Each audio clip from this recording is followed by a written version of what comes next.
Ask an American. Now, you may remember last week that I gave you the opportunity to ask a real live American anything that was on your mind. Well, that American is with me in the studio now. Hello? Hey, how you doing? Now, you are an American, but to prove that... Oh, yeah, tried and true, baby. To prove that to British listeners, is there anything you can tell us that only an American would know? Well, I mean, I could tell you a little bit about myself. Sure. I own 7 firearms. Mm-hmm. I also enjoy things like beer. Yeah. I think the Olive Garden has delicious Italian food. That means nothing to us. We don't have the Olive Garden. So that's proof. That is the clinching bit of proof. This guy is American. You know? It's easier. His story checks out, Andy. His story checks out. It does check out. Okay, so here are the questions that we've had this week. First, Dear American, thanks so much for getting us into this mess in Iraq. Any idea when we might leave? That's from Ian Semper from Tewkesbury. First of all, you're very welcome. Second of all, when will we leave? I think you've already answered that, because I think you guys are tucking tail and running already from the last time I checked. I think you cut back from 5,000 troops to 2,500. I mean, what is that? That's like a, what is that, like a football team or an army you got over there? What does tucking tail mean? I won't expect you to understand. What I'm saying is, this country understands war, okay? I don't think British people understand war. See, war is in our history. It's in our history. Oh my goodness. I mean, let me take you back to a little war I like to call WW2, Right.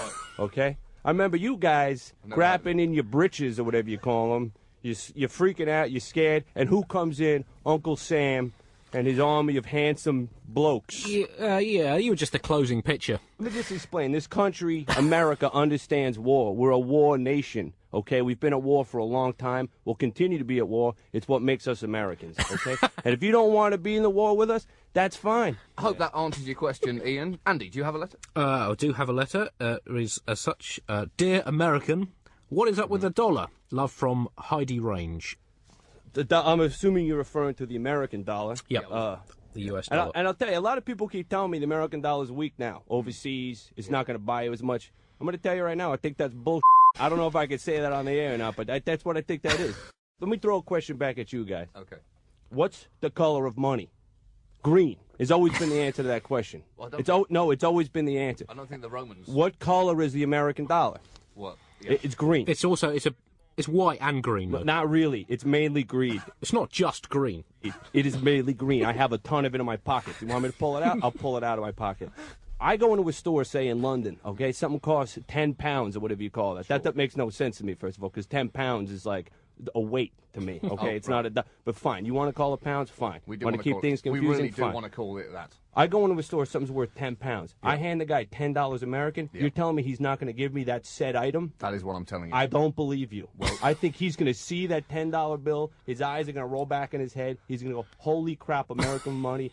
Obviously the most valuable money in the world because it's American, and he's going to give me that item. The economy might say one thing, but I think people know.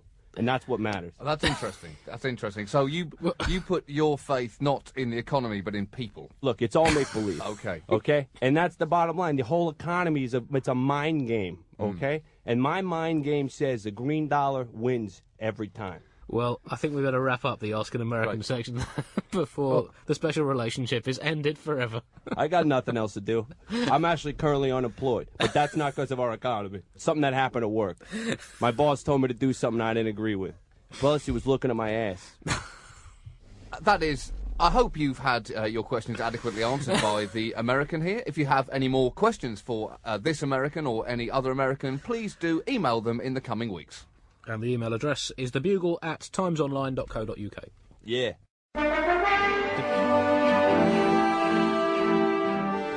Now, Bugle listeners, it is time for the long-awaited return of the Ask an American section.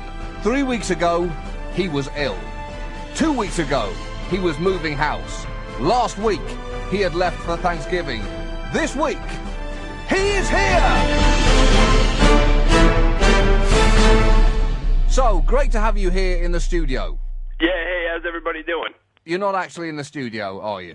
No, I'm not in the studio. I'm actually, I'm doing a little something we in America call family time. I don't know how you boys do it, where you're from, but during a holiday, it's important as Thanksgiving, which everyone knows is the world's most important holiday. Isn't Thanksgiving the tradition which dates back to when the Native Americans first said thank you for their smallpox-laden blankets? I believe you're referring to rumors in American history about what we did to the Indians. And I want to just clarify something to the world very quickly. The Indians are fine, and they take plenty of my quarters every weekend when I'm at their casinos. They're far from fine, and they are depleted in number. Well, yeah, depleted in number, but you know what? They're doing okay. Trust me. Have you been to Mohegan, son? It is beautiful. There's a casino. There's like a waterfall. There's a ton of restaurants. I think they're doing okay. I think that those movies and all those things have kind of built up a little bit of a reputation that we did something wrong, and I want to clarify they're doing fine. Even if the numbers are down, surely it's quality, not quantity, that counts. And I mean, just look at the Vatican. Very small country, population of just a few hundred. But they've had more popes than any other country in the world. What Thanksgiving really is, and becoming this country, and I think it's great, is preparation for Christmas, which is another great holiday. I know myself, I was up today at 4 a.m. at JCPenney, hitting those sales. And when I get up that early, a lot of people say, how do you do it? How do you wake up that early to go shopping? And I think, what would Jesus do? And I know he would, because think about it. I'm preparing for his holiday. And let's be honest, I don't think Jesus would be scared of a sale. I think he'd be smart enough to know you want to get the deal when you get the deal. Jesus loved a bargain, as was proven by his first example of the 5,000 for one deal regarding loaves and fishes. And don't forget, let's be honest, Jesus was born a Jew. He knew a deal. Let's get straight down to asking the questions that have been flooding in. Andy, do you want to kick off? I have a question here from Renton Woll, who asks, has God blessed America yet? If not, is he ever going to? You keep asking him to. What's the hold-up? Obviously, he went in Wells, probably not from the United States, so has no clue about how much God blesses and continues to bless America every day. And if I could point out a few things, first of all, look at the size of our country. It's freaking huge. Does that not mean God blesses Russia more than America? And in fact, it blesses Canada even more, because Canada's bigger than America, but with fewer people in. The only reason Canada's that big is because we have not decided to stretch north just yet. Because it's not appealing to us. We went west because we knew the weather would be better out there, okay? We knew we needed a coast. We knew we needed people suntan. But we're not going to go. What's the point? Really, what's the point of going into Canada? What's the point? I mean, at some point, we'll run out of oil, or trees or something. We'll have to head up there. But right now, we're fine. But we're perfectly symmetrical. We're wide. We're tall enough. We're a perfectly shaped country. Symmetrical? That's one hell of a claim. Charles Frederick asks, where exactly in England are you from? That's a really good question, Charles. And let me tell you a little something about where I'm from, okay? I'm from a little place called New Jersey. And you might have a Jersey in England, but I'm from the new one, okay? Which is obviously the better one because it's up to date and modernized. And I think I addressed this the first time I was on. I'm not really quite sure the need to go to a place like England, but we've got all great stuff here. We've got everything we need right here. You've been to an IMAX theater in Bayonne, New Jersey. I don't think you know about what the world has to offer. Beowulf in 3D, check it out. This is from Maximilian Hermeneutics. He asks, chicken or ribs? You know what, Max? That's a good question. And I'm going to tell you, and this isn't a truly American answer, chicken or ribs, the answer is always both. It's called a combo platter, all right? And while you're at it, throw some shrimp on there, too. Because unless I'm eating 3 different types of meat, I'm really not full. You've got to have a balanced diet. Yeah, a balanced diet, exactly. I like things in threes. I want 3 appetizers. Maybe I want jalapeno poppers, maybe I want potato skins, and maybe I want some chicken fingers. Of course, the well-known fingered chicken. I noticed just a couple of days ago that your, and I guess the world's president, he pardoned 2 turkeys for Thanksgiving at the White House. Is this a regular tradition? Oh, it's a regular tradition. It represents the wide range of personalities and traditions this country can have, because while the president's pardoning 2 turkeys on the front lawn, we're slaughtering many more all across the country simultaneously. Apparently the turkeys are being flown to Disneyland as well to take part in a Thanksgiving parade. Yeah. Would they not have preferred death? Disneyland to death, you always pick death. But if you go to Disney World, which is in Orlando, I'm going to pick Disney World every time. Yeah. Where is Disney World superior to Disneyland? Oh, in so many ways. First of all, Disney World, you got Epcot Center. That's part of the world down there. And again, talking about not needing to travel, you go to Epcot Center, you can go to Italy, Japan, Israel, everywhere in one day. When I was in Epcot Center, I had lunch in Japan, and I had a snack in Italy. and I wrapped up a nice dinner in Greece, all in one day. A nice dinner in Greece. Yeah. You've done pretty well to get that. Is Israel really part of the Epcot Centre? Is there an Israel there? Well, I know there were a lot of Jewish people there. Yeah. Because it is in Florida. I can clarify this. I can confirm that God did promise some of the Epcot Centre to the Jews. We were just talking about the US hosting the Middle East Summit. I mean, how do you feel as an American about that? Of course. Where are they going to go? You know, I mean, obviously they need a place that's comfortable. We got the biggest cars. We got the biggest hotel rooms. You want to show these people what we're about. Look, there's a very simple philosophy here. If you want the world to understand us, let them come here and see what it's all about. It's very difficult to come here and sit down in a Lincoln Town car and say, this country is not about great things. You come here, you have maybe you go out to, Applebee's, and you have one of them Asian chicken salads. So you're not going to leave here disappointed. Thank you very much for joining us, American. Mm-hmm.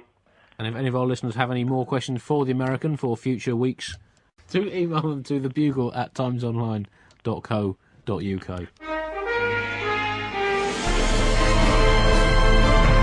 Ladies and gentlemen, when you think of America, you think of a number of things. Hot dogs, Chevrolets, Cadillacs, and this man. The American! That's right, it's the return of the legendary Ask an American section. How you doing? Welcome back to the show, American. Thank you guys very much for having me. I'm very excited to be here as usual. You know, things have been hectic lately. Why particularly hectic? You know, a lot of things going on in America right now, and I have to focus on, the home turf. But I'm psyched to be back. By the way, yeah, psyched, that means like excited, Oh, right. It's like American, it's an American expression. Oh, I thought it was you were psychologically ready. Both. It actually has dual meanings. Oh, good. So, Andy, do you want to kick straight off? Yeah, the first question for the American comes from Jodie Major in Kent, who asks, when I was at school, we were paired off for a project with American counterparts as pen pals. My American counterpart's first question was whether we in Britain had electricity or not. This question was made more absurd by the fact that I was emailing her. In light of this, I would like to ask the American when it was he found out that we do in fact have electricity in Britain. Jody, that is a good question. But first let me tell you this. Here's what's misleading about your question. You call it a pen pal, yet it's through email. So first of all, you should really call it an email pal, and then we'd all be on the same page here. And maybe your American friend wouldn't be so confused. So first of all, first mistake is on you. But if you say the same page, if it's on email, you say we're on the same screen. It's a pun. It's a play on words. Oh, that's right. Nice try, Andy. You can't trip him up with that kind of logic game. It's good to be back. I thought you guys were on my side. Anyway, second of all, about electricity, I think everyone here is well aware that, England has electricity. You guys stole it from us. Whoa. It's an invention that we came up with. What? The world then caught on. I mean, of course, you stole it from us. You tried to make it your own. Like your plug sockets are those stupid little holes that none of our things fit into, which doesn't make any sense to me. I mean, ours are slits. Why would you want holes in your wall when you could have slits? It just makes more sense. Yet another thing that the Americans came up with. We come up with all good inventions that make the world hum. Like, say, cars, planes. Yeah. Boats, Whoa! Hold on a second. I can't let that last one go through. Why is that? Boats. Yeah. You didn't invent boats. You were invented by boats. Yeah, you're talking about like the old wooden ships, those things. I'm talking about nice boats. Like the kind of boat you can zip around the lake, water ski off the back of, maybe pick up some chicks on. I mean, what are you going to do? What are you going to bring, like a Spanish war galleon out to the Jersey Shore for the weekend? What are you going to do? You know what I'm saying? I'm talking about like a nice boat. Francis Drake picked up more chicks on his boat than you've had hot dinners. That might be true, but I could beat him in a race any day of the week, and I could pull skis off the back of my boat. The next question is from Dave Hyde, who says, after only 12 months, it seems the American owners of Liverpool Football Club are about to sell up and leave. In that short time, they have promised not to finance a new stadium through risky loans, attempted to finance a new stadium through risky loans, publicly humiliated a world-class manager by admitting trying to replace him, and done nothing but cause chaos and instability and turn the fans against them, and they are still likely to make a huge profit from the sale of the club. If your American was to purchase a British sporting institute, which one would it be, and what changes would he make to it? I don't really understand anything that you guys just said to me with that question. It was really a lot of, like, pops and clicks. I didn't really get much of it. But I could tell you this, just to answer very quickly, I would never buy something That's not American, especially at that scale, because it just doesn't make sense. I mean, if you want a quality product, it better say made in the USA on it.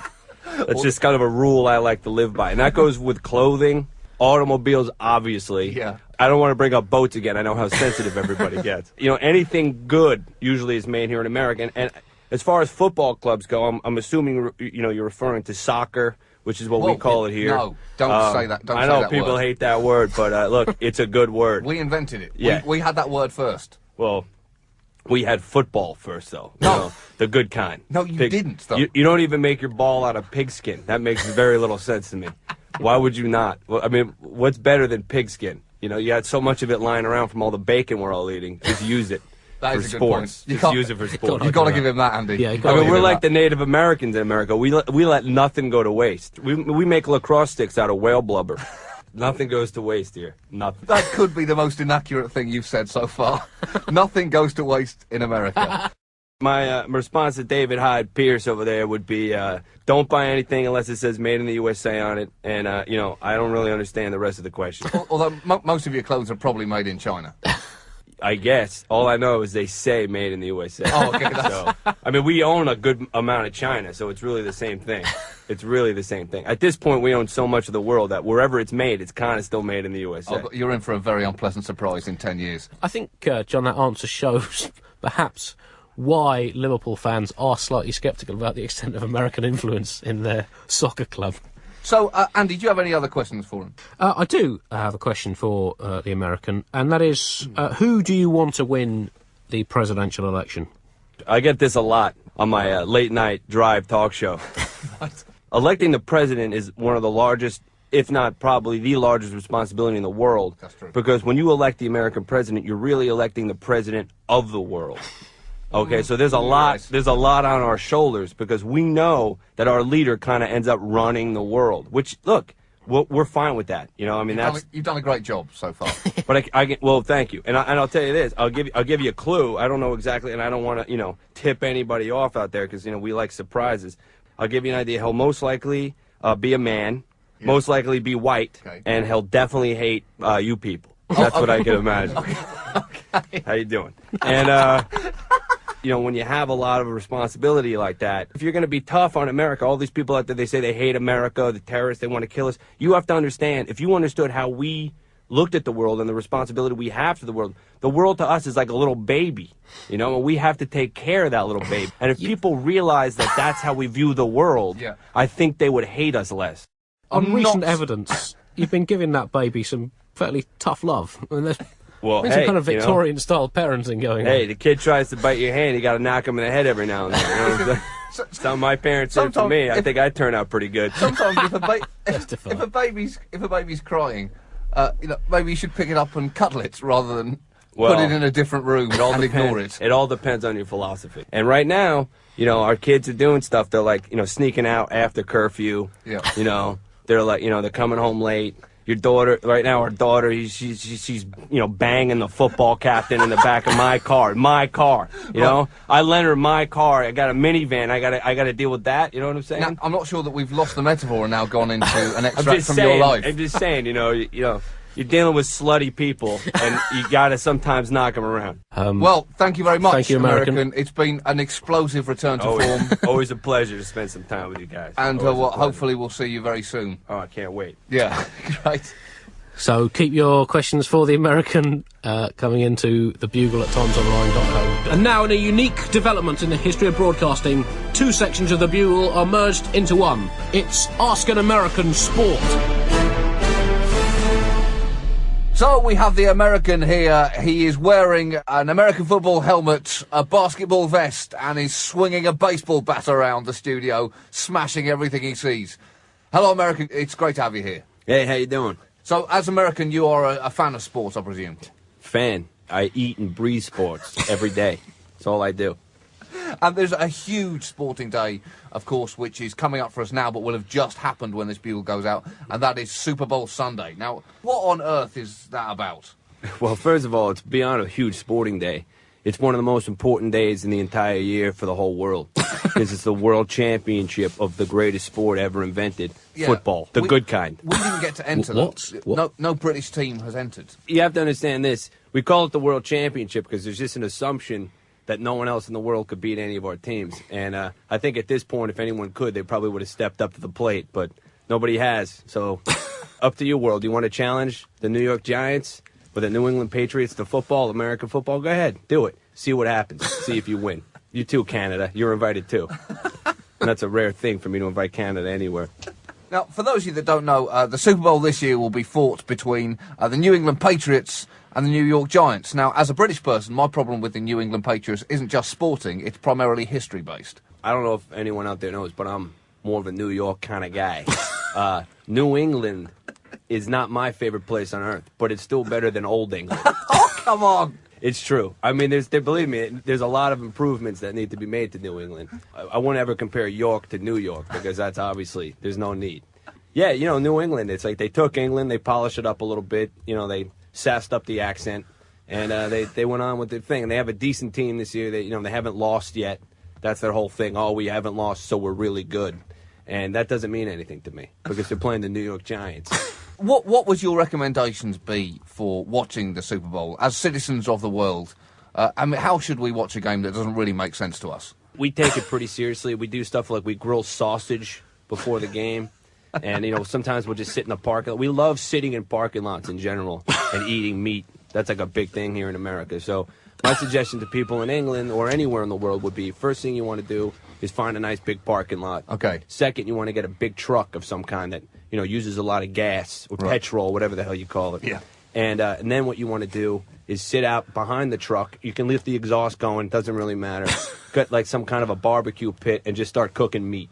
I would recommend sausage. Sit in a parking lot, eat some meat, and then enjoy the game. Right. And is it true that if you cook the right kind of sausage on the right kind of barbecue and then slice it open, you can predict the result of the game from the inside of the sausage, what it looks like? Yeah, that's a fact. You probably have read that article I wrote for the New England Journal of Medicine that never got published. This is true. If the sausage splits to the left, the home team, I would say 40% of the time, will lose. Also, of course, the Super Bowl is technically on at 1 in the morning in terms of the correct time for the world. That's quite late to be eating large quantities of meat. First of all, no, it's not. Large quantities of meat can be eaten at any time. Oh, right. I didn't realise that. Yeah, that's just, well, of course you didn't. Second of all, yeah, I don't know why you guys would do that. I also don't understand why your time's so screwed up. I don't know why it would be 6 hours ahead of us. I mean, it doesn't make sense. It's like our time is the world's time. Britain invented time. Before Britain came into being in 1066, there was no time. That's why the Roman Empire lasted so long. Right. I don't want to start debating history with you, but I can tell you this. We invented the clock, okay? But, I mean, what do you think of our sports, the real football and cricket? Real football. Yeah. You guys are adorable with that. I'll tell you, when I was a kid, I played soccer, and I think as far as, kid sports go, it's fun. You run around a little bit. Ouch. You got the shin guards on. Oh, but I'm saying when you grow up and you become a man, you want to play a man sport, something that you can, really get hurt playing. What about rugby, American? Be very excited, if you like man sports so much, about the start of the Six Nations Championship. What's your predictions, bearing in mind that this is being recorded before the Six Nations games? What do you think is going to happen in the first weekend? Well, I would tell you this about the Six Nations games. There's probably 6 mediocre nations involved because I don't think America's involved in that. So right out of the gate, I would change the title to like 6, decent nations games. And if they're playing rugby, yeah, that's a good sport. It's a fun. Again, that's like Sunday afternoon. You're out with your friends. You drink a few beers. You tackle each other. I'm surprised that you don't like rugby more because you've got all the violence and the contact of American football with none of the vital medical protection. You get to bite each other's ears in rugby. Now, if you tried that in American football, you just get a mouthful of helmet. That's true. That's true. But I got to tell you this: the thing that doesn't appeal to me about rugby is there's no good sponsors. Like I watch football. And I'm going to see, like, a lot of really funny beer ads, So even in between the plays, I'm laughing and I'm entertained. Or, like, maybe a truck ad. Maybe I'll see a truck pull an airplane or something, Which is, believe me, if you're going to own a pickup truck, it should be able to pull an airplane. I mean, that's a relevant thing for it to be able to do. What about the complexities and the storytelling of cricket? Mm-hmm. Again, this, cricket to me It's like you took baseball, you screwed with it a little bit, and now you have a weird game. I don't understand. We made a perfectly good game. Baseball is perfect. You invent a game like baseball, and then then it's like that game Telephone when you're a kid. I whisper something in your ear and it comes out a little bit differently. That's what cricket is to me. I don't even understand. Is that what you call that game, Telephone? Yeah, where you whisper in somebody's ear. You ever really? played that when you were a kid? Yeah. It's like that's what I did when I was a kid. I played soccer and telephone. Those are like the two things that went hand in hand. This is true, we call that game Chinese Whispers, which I think is probably a little more racist. Yeah, it is a little bit more racist. But again, America's not really a racist country. So we would never have a game called Chinese Whispers. Our country's not founded on racism. Our country's founded on old-fashioned American ethics. In your appearances on the Bugle, you've made some outlandish claims, and I think that is your most outlandish claim. Check the history books. Look up a holiday like Thanksgiving. It's Indians and white people eating a good meal together. That's all it is. And then afterwards they said, this is good food. Take some of our land. Enjoy it. We'll move west. Whatever's good for you. That turkey was so delicious. Yeah. We secede all demands over this territory. Yeah. They're like, what do you want? Kentucky? Give us more turkey. Just name a state. Make a state. We don't care. Just draw weird lines on the map and it's yours. Just give us more of that delicious food. And in the future, some casinos. What is your prediction for the game, American? Quick prediction? Yeah. I would say New York, 78.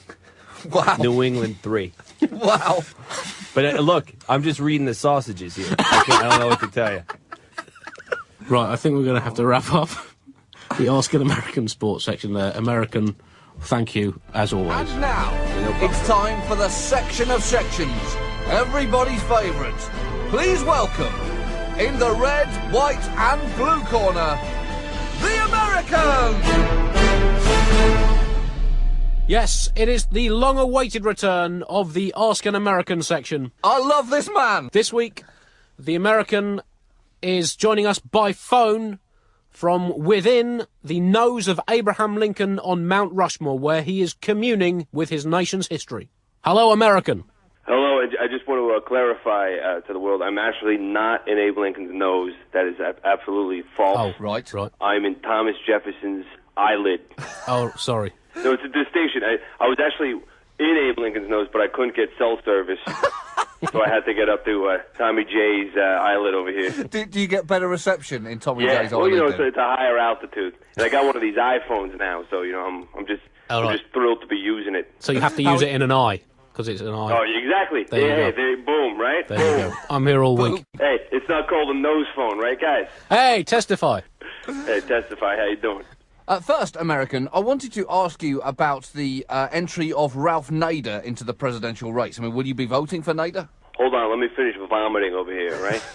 Let me tell you why this guy drives me nuts, this Nader guy, okay? He's living on a principle that anybody can be president, and that's absolutely not true, okay? The position of president has always been and shall always be held by people with a lot of money, people with high influence, and people with good connection to the power elite of this country. Well, I thought it was the American dream that anyone could be president. That's the point, isn't it? That's what you people like. Please, it's something we tell school children so they don't cry, all right? What are you going to tell a kid? You're going to be a plumber? Think about it. Rich people are smarter than poor people. It's just a fact, okay? And that's why those people will always lead the country. Why don't you embrace monarchy, then? We've been trying this for years. You kicked us out. You Monarchy, could have had this disgusting. system. That's just a disgusting philosophy. Why would we want the same type of people running the country? It doesn't make any sense. What I'm talking about is democracy done right, American style. Yeah, I mean, I could have my eggs over easy, but why would I when scrambled tastes so good?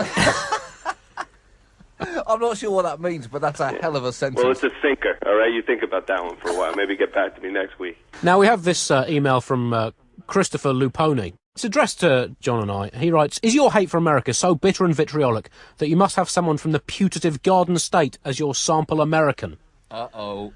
Everyone here knows that most of New Jersey is a vast, barren, suburban wasteland. This is how it's always been for people from New Jersey our whole lives, okay? I'm going to roll a guess out there. This guy's from probably one of the lamest states in the country. Something like Iowa or Pennsylvania or something like that, right? It is Pennsylvania. Pennsylvania. Oh, boom. Of course it's Pennsylvania, every time. This is what it was like growing up. If you're from New Jersey, anyone from anywhere else always says something like, where are you from? New Jersey? Ew, gross. right? It doesn't matter. The guy could be from Iowa and say, hey, buddy, I grew up 20 miles from Manhattan. You lost your virginity to corn. In my opinion, he's not worldly like I am. He hasn't traveled to all the places I've been to, okay? Which is like, I went to Puerto Rico one time and stuff. And then on top of that, he's from a place like Pennsylvania. So what does he even know? I mean, what do they have? They probably don't even have the internet in Pennsylvania yet. I think it's very interesting for Britain to hear that basically the Civil War in America still rages on. I'll tell you, the worst thing that happened in this country, I'll tell you right now, is that the Civil War ended the way it did, okay? Oh, my God. Because if we had two separate Americas, we wouldn't have any conflict over here. Actually, there's probably a very coherent argument for that. No, it's absolutely true. Do you think the North should have thrown the war? I think the North should have stepped back and said, you know what, take it. It's a swamp anyway. We don't want it. Regarding your rant about American football, now this has 3 points to it. It comes from John Foster in Kingston, Ontario, in Canada. Of course it does. Of course it does. Yep. Canadian, great. First a guy from Pennsylvania, then a guy from Canada. Great. Two of the least relevant places in the world. In the world? The Wow. world. John Foster writes, if you truly are a representation of all Americans, then how do you know about the existence of Canada? Most Americans are completely oblivious to anything north of the 49th parallel. That you know that we are a country and that we are in close proximity to the USA shows that you are rather an atypical American. So that's actually a veiled compliment in some ways. That is a veiled compliment. And I'm going to say this about Canada. For us, anyway, from where I'm from, it's only an 8-hour drive to hookers and casinos. And we've always appreciated that. But other than that, really, it's a kind of like, it's a forest. People there, they don't know which language they want to speak. They can't decide. Let's be honest. It's not the best place to live, you know. And as far as your clout in the world, it's like you're probably like 4 rungs below Poland. As well as being our representative American, are you also ambassador for Jersey, state ambassador? If the position's open, I'm free. I've got some free timer now, currently unemployed. The economy's rough. Not the president's fault, though. Thank you very much, American, for joining us once again. Of course, anytime, guys. And now, he's back to answer all your questions, American base. Please give a warm round of applause wherever you are in the world. Be upstanding for the American! Thank you. Great to have you back, American. It's always a pleasure. It's a pleasure to be back. I got to tell you, I'm having a blast already. How American are you feeling today? Pretty good. I'm bleeding red, white, and blue today. I got to tell you, I That feel could be French. Pretty American. Yeah, that's true. But don't ever say that again, because it will annoy me. I'll give you one strike on that one, buddy. It's been a while since we've spoken to you. I guess there's one thing that we wanted to know right off the bat. By the way, baseball season has begun, huh? You feel that? You smell that, boys? Can you smell that in the air? Naugahyde. I think it's a... I thought it was a mixture of mustard and human growth hormone. So the first question we wanted to ask you is, obviously your election, which is, turning into one of the longest and most exciting elections in history, has thrown up some interesting quirks recently. What is a superdelegate? Well, first thing, the most important thing to understand is that the American democratic system is the best democratic system in the world, and therefore the most complex democratic system in the world. Right. And what we like to do is we like to make it as, kind of confusing as possible for the layman so that the average man can't vote, because that's the trick to a good democracy. It's the American dream. Yeah. You want to disenfranchise as many poor people and confused people as possible, so that sort of the upper echelon of society is the only one who's kind of involved. I see. That's the trick. That's democracy at its very best. At its best. It's kind of like the ancient Greeks did it by not letting women vote. Come on, that's how the founding fathers set it up. Let's be honest. That's how they dreamed it would be. But things change. The superdelegate is basically like if you go to vote, and then you finish voting, and then you get back online and you vote again. Yeah. If you do that 25 times, you're kind of like a superdelegate. Like you just matter more in the system, which makes sense because certain people should matter more. In fact, there was a period of time they wanted me to be a superdelegate, but I turned it down. Yeah. Why? Well, just because I got other things going on. Like what? What have you got going on, American? Apart from watching the baseball. I don't want to get into that right now. You'll probably read about it soon, but I got other things on the table. Spoiler alert. Spoiler alert. Other things on the table. Other things on the table other than exercising your democratic rights. Well, in fact, referring back to the poll that we referred to earlier in the show, saying that the world's opinion of America has got slightly better over the last year. Why do you think that is, American? The thing that strikes me out about that question is that, you're kind of implying that the world's opinion of America hasn't always been fantastic. Uh-oh. And I'm not quite sure why that would be. Uh-oh. You know what it is? I'll tell you about the world. You know what the world is right now? They're like in their teenage years. They're like the teenage daughter. They're mad at daddy because we won't lend her the keys to the station wagon, okay? But there's a reason. There's a reason for everything, okay? So as the world matures a little bit and starts to understand what it's like to be a superpower and what it's like to be in charge of things, I think the world will eventually come and thank us and say, you know what? Thank you, Dad. Even though you were tough on me when I was young and I was a kid, I learned the hard way, okay? That's what I did. I learned. Yeah, it's like making sure your kid has a job after school. That's what we're doing right now to the rest of the world.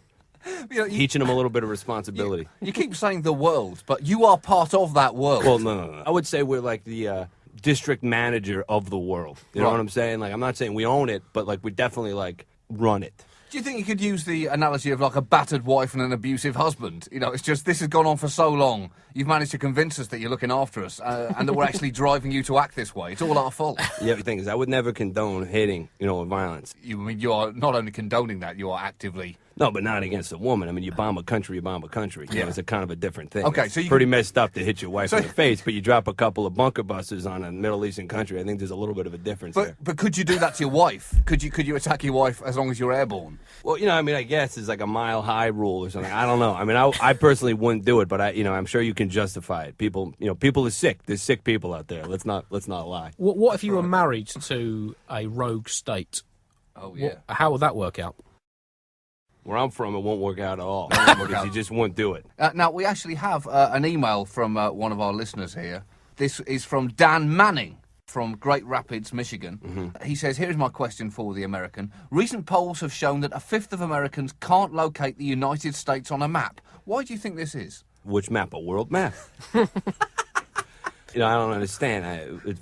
America is the biggest, best-looking country on the map. I mean... Seriously, it's beautiful. I mean, if you look at it, put it this way, if all the continents were chicks and you had to take one out for a date, you'd obviously pick America every time. As you probably would, Andy, to be fair. It's got all the attributes. It's got the hottest look to Africa's it. quite stacked up top. Yeah, but it's kind of the inverse pear shape, whereas America's got curves in all the right places. Andy. To me, Africa's got a little bit of like a man thing going on. I don't want to get involved there, America's nice and curvy. She's beautiful. Although, to be honest, I don't know how you'd explain away Florida. Dan Manning in Michigan, if people really can't find America on a map, I got to tell you, stay in school, kid, okay? Because, I mean, that's lesson one, know where you live, be able to get home. You get lost, you got to be able to get home. Of course, the beauty of being British years and years ago, during the days of the British Empire, is that you could just point to any globe and go, well, that's us. Yeah. We basically had all of it. It made things a lot simpler. Yeah, well, that's kind of like us right now in the world a little bit, Like, I always feel very comfortable when I'm traveling overseas and I stumble into a McDonald's. It's like a little piece of American soil, you know what I'm saying? It's like an embassy, really, isn't it? Yeah, it's an embassy, and if I was a Highlander, they couldn't decapitate me in a McDonald's. Kind of holy ground. This comes from Warren Black in Belfast in Northern Ireland. He sent it a couple of weeks ago. He wrote, I've just seen the ex-governor of New York, Elliot Spitzer, giving a statement on Channel 4 News, and he sounds awfully like the American of Ask an American fame. Are they one and the same? Wow.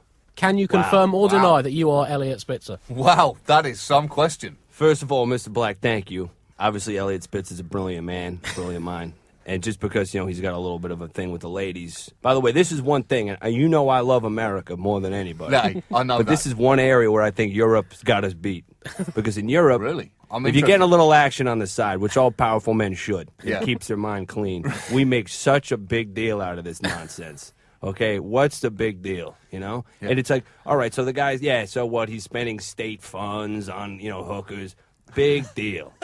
Big deal. All right, the guy needs a clear head. He's got to do it. He's got a big job to do. New York is quite a state to manage. It is. Okay, it is. This is not a kid's state over here. Okay, This is not the governor of Delaware. That guy. I'm like, keep it in your pants, buddy. This is New York.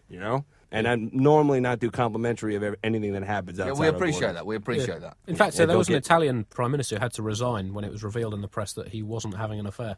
But no, I'm not Elliot Spitzer, but I do approve his message. Now, Hillary Clinton, who is still hanging in there to be candidate, she compared herself to Rocky recently whilst campaigning in Philadelphia. What did you think of that? See, here's the thing Hillary doesn't realize. is when you compare yourself to Rocky, you have to pick which Rocky you're comparing yourself to. Good point. Because there's a lot of That's a Rockies. good There's point. 6 Rocky movies. Yeah. Okay, now if you're comparing yourself to Rocky and Rocky 1, you know, the guy, tough guy bouncing a ball on the street, he's trying, his girlfriend works at a pet store. I respect that Rocky, okay? He's punching meat in a butcher shop. He's working hard. He's trying to do what he can do to get his girlfriend from selling turtles, okay? So I respect that Rocky. If she's that Rocky, okay, maybe I'm interested in Hillary Clinton. But then all of a sudden there's Rocky from Rocky 4. This guy, he's a dick. He's got a robot. He's got dogs in a pool. He's swimming. There's a robot bringing him lunch. I mean, this Rocky is not my point. Rocky. Now, Hillary could be that Rocky. Yeah. She might be the one who's going to fight Ivan Drago and lets Apollo Creed die in the ring. She could be that Rocky. Do I know? Probably that Rocky. Or there's the most recent Rocky, Rocky 6, Yeah. who's just a fat guy who owns an Italian restaurant. What do I want that guy running the country for? So I think Hillary, if she's going to take the Rocky comparison, needs to be very specific about which Rocky she is. I mean, she really wasn't clear about that, and there are 6 different kinds of president there. And then, you know, then you could start making other comparisons. I mean, who's Thunder Lips? Who's Clubber Lang? You know what I mean? I don't know the answers to this, you know? And then it's Bill Clinton, Adrian? I mean, what's going on over here? I don't know what's going on over here. I guess if she wins that candidacy, she'll be hoisted onto people's shoulders screaming, "Boo! Boo!" Exactly. I don't want to see that. I don't want to see that. So, you know, clarify where this is going. And a final question for you, American, comes from a man known only as Jamie, who writes, Canada, America's hat, discuss. It goes back to what we were talking about earlier. If you're looking at the map and you're saying, where's America on the map? America's a hot chick, and she's wearing a hat, and that hat is Canada. Let's just be straight. It's more of a beret, really, isn't it? Yeah, a little bit, but, you know, that's what, you know, sometimes a hot girl looks hot in a beret, let's be honest. I totally understand what you're saying, and here's the thing. The only thing with Canada is you can't ever hang your hat in a hook. It's always on your head, and that's the only problem I have with Canada. Every now and then I want to take my hat off. My head's getting hot. But nothing I can do about you, Canada. American, thank you very much for joining us. Of course. We'll have more questions for you in future weeks.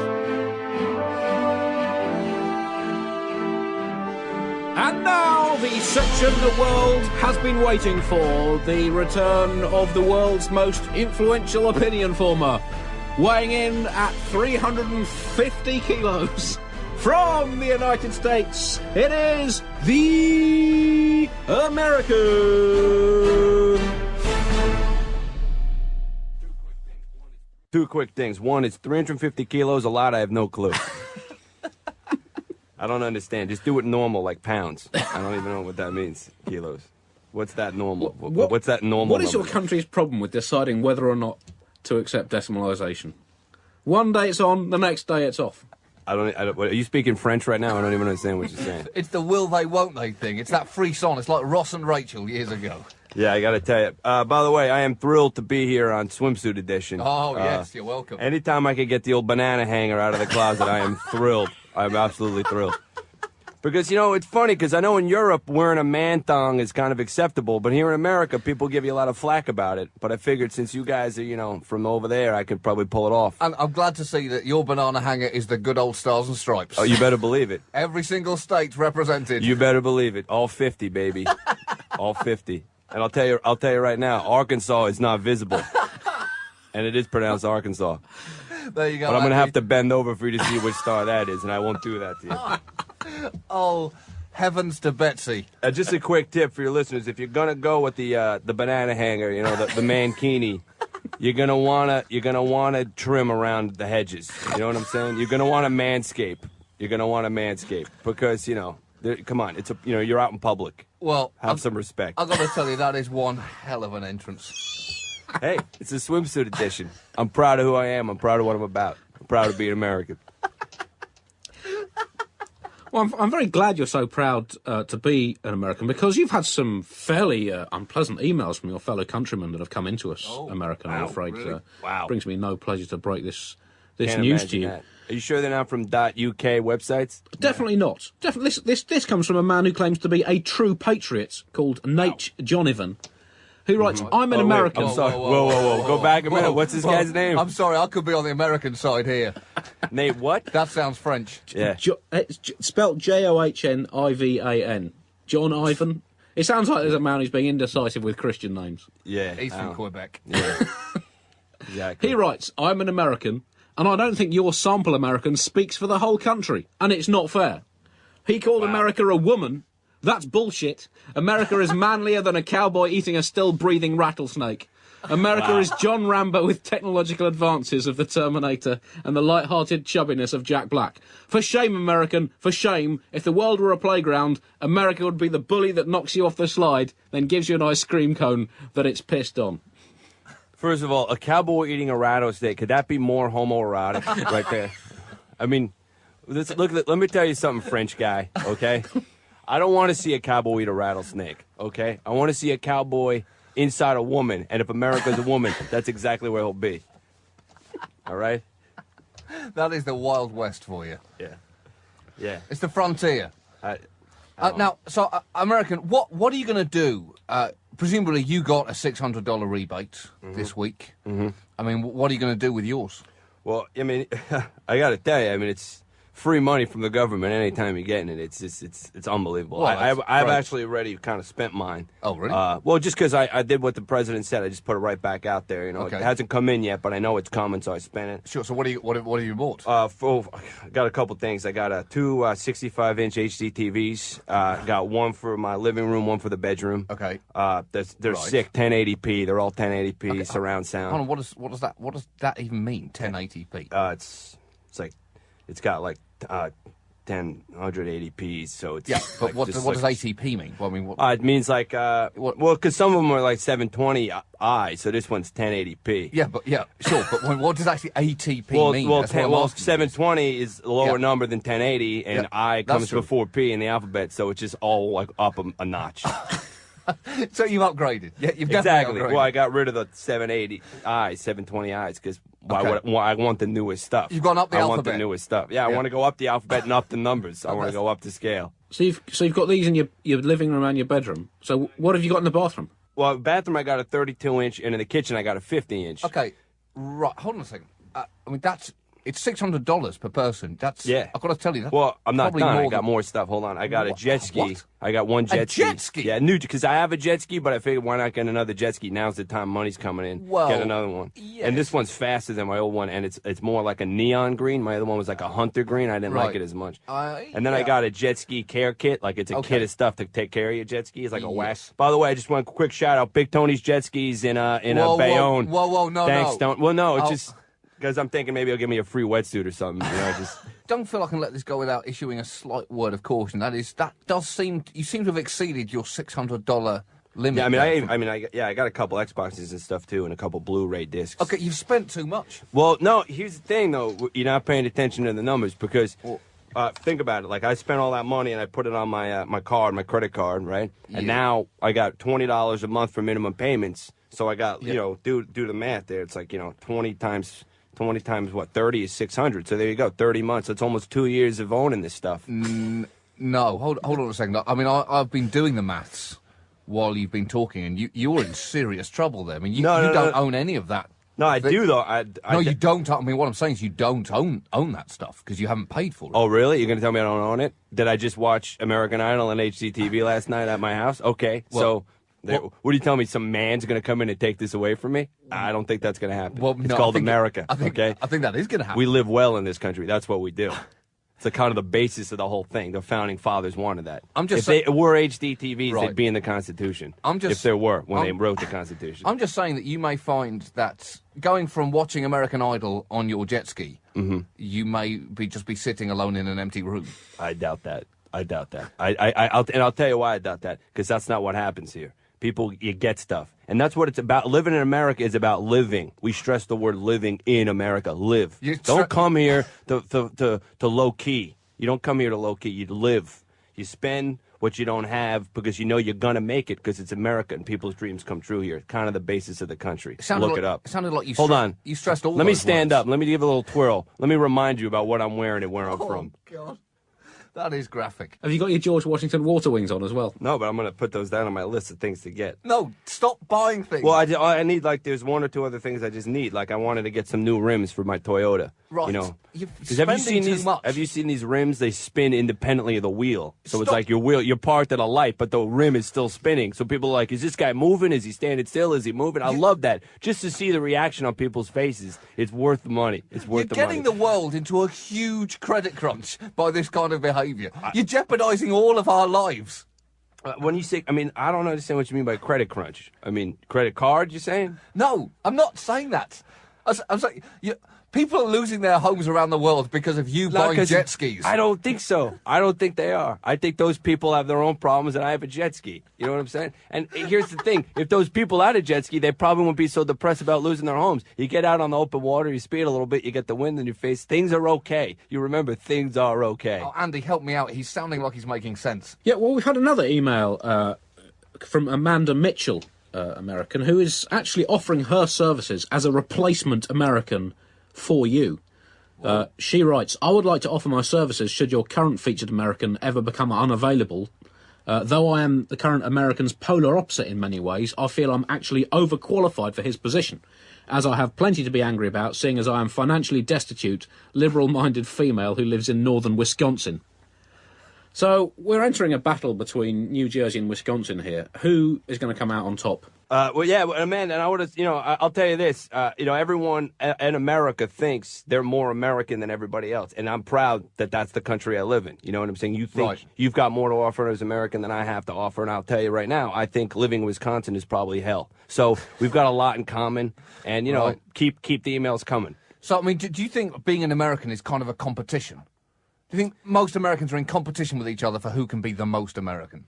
Yeah, I mean, it's just like anything. Obviously, like, you want your house to be nicer than your neighbor's house, and you want to have better cars than your neighbor's cars, and, all the more jet skis. More jet skis, different jet skis. You want jet ski options. I mean, that's kind of the whole thing is about competition. You know what I'm saying? It's like, you went to dinner at Applebee's? I went to dinner at Fridays, and I had twice as much food as you had at Applebee's, and Fridays, everyone knows, is more expensive than Applebee's, so I'm probably doing better than you are right now. Right, okay. You know what I'm saying? It's like a way, you never say that out loud. You never, but, I mean, Amanda did, which is weird, but I mean, you'd never say it out loud other than that. Now, I mean, finally, who would you say at the moment is the most American person alive, American? Do you have a name there? Reverend Wright. Because that guy just says what's on his mind, and that's what America's all about. That's true. That is a good point. Freedom of speech, and he takes full advantage of that. That's right. I mean, full advantage. In a way, this nation was built on dissent. He's the most American man you could possibly have. Yeah. I mean, you can't stop him. He's like a freight train. You just can't stop him. He's stretching the freedom of speech to and beyond breaking point. Completely, yeah. And the things he's talking about are so American, It's about how black people and white people are different. I mean, that's very American. That is quintessentially American. Quintessentially American. I mean, the whole country was based on that concept. And we moved away from it over the years. And I think a lot of people are saying, why did we move so far away from that? And then here comes an American saying, hey, let's move back. Let's take a few steps back to what this country was founded on. Hardcore racism. And I think, there's a lot to be said there. I mean, my whole life I've been taught, don't say, black people and white people are different. And here he is, hey, black people clap like this, white people clap like this, And I'm like, oh, yeah, way to point out those differences. I love that. I love that. You got some white friends, they'll be clapping like this. Hey, look at this. Okay, I don't know what I'm doing. My hands are just going the wrong way, But, he explains that very clearly, which I respect, Yep. And I know, like, a lot of white people, like friends and family, who have a lot of things they like to point out about black people in public, and we always keep it within our homes, So I feel like Reverend Wright now, he's put it out there. I'm sure a lot of other people will be coming out and saying some interesting things. He's uncorked the bottle. Yes, he has. Pandora's box has just swung wide open. Sure. When in the end of Indiana Jones, when they open the Ark and everyone's face melts, we're like a week away from that. So, Amanda, stay in Wisconsin, okay? We're nice, safe, and sound out there, all right? American, as always, thank you very much for your insights into the greatest nation in the world. It was illuminating and it was intimidating. God bless this land. If you'll excuse me, I have to go hang my bathing suit on a flagpole.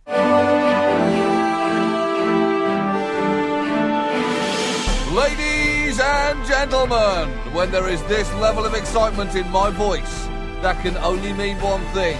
Please welcome the one, the only, apart from 300 million others, America! How you doing? Nice to see you. How's it going? Hello. How are you doing today, American? Oh, yeah.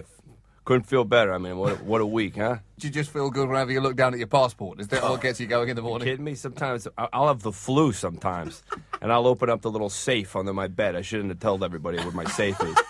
But I'll open up that safe and I'll crack open that passport. You know, and I've only been to like, you know, a couple of places. You know, like I was in Canada once, and then well, I was in Canada once, and then but I'll look at that stamp, you know, and I'll go, yeah, that's right, baby. No trouble at customs with this thing. What was the best thing about going to Canada? Was it visiting another country, or was it coming back to America? Did you just enjoy coming back in? Yeah, I actually just made a wrong turn. I was just going to look.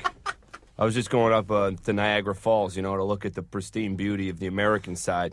So, the general election is underway now. You've got 2 candidates to choose from. Yeah. Congratulations. Yeah, we're very excited over here.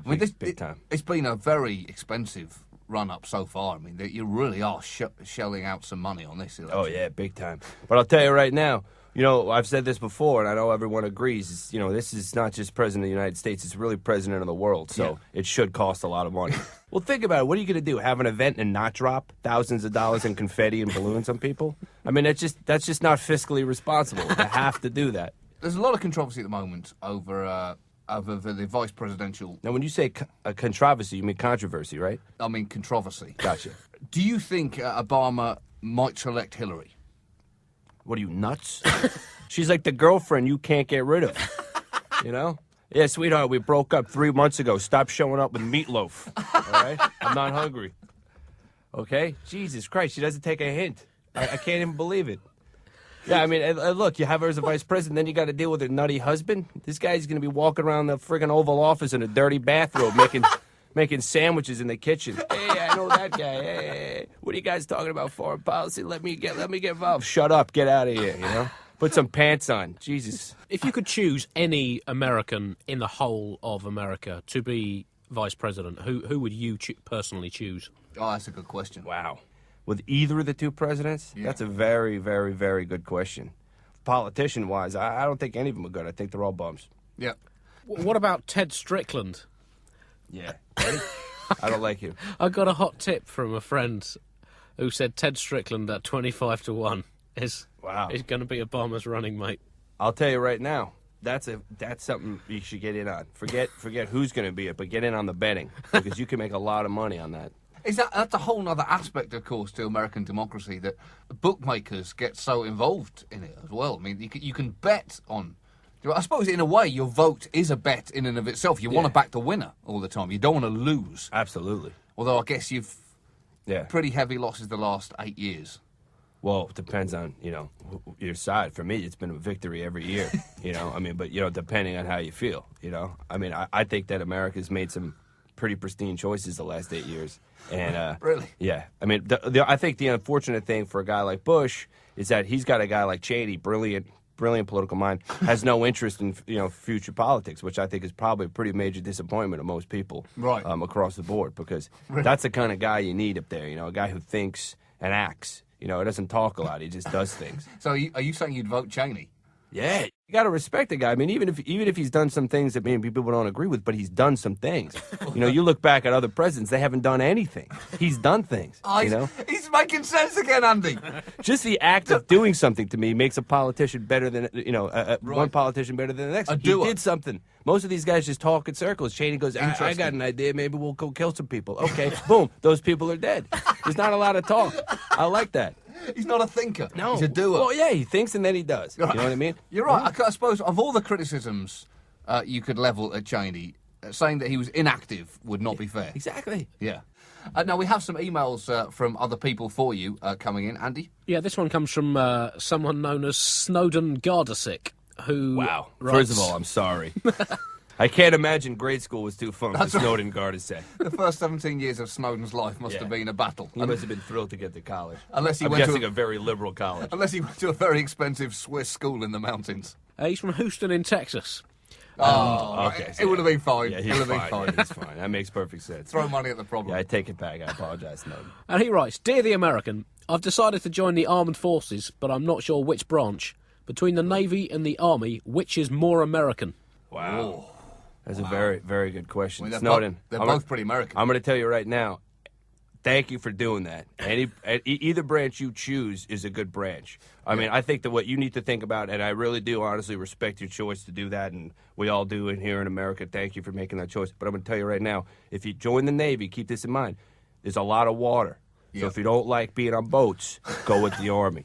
Good advice. Yeah, that's all I'm going to say. That is excellent advice. I don't know if you want to spend the whole time in the, I mean, I know me. I go out on a pleasure cruise. I need to take Dramamine.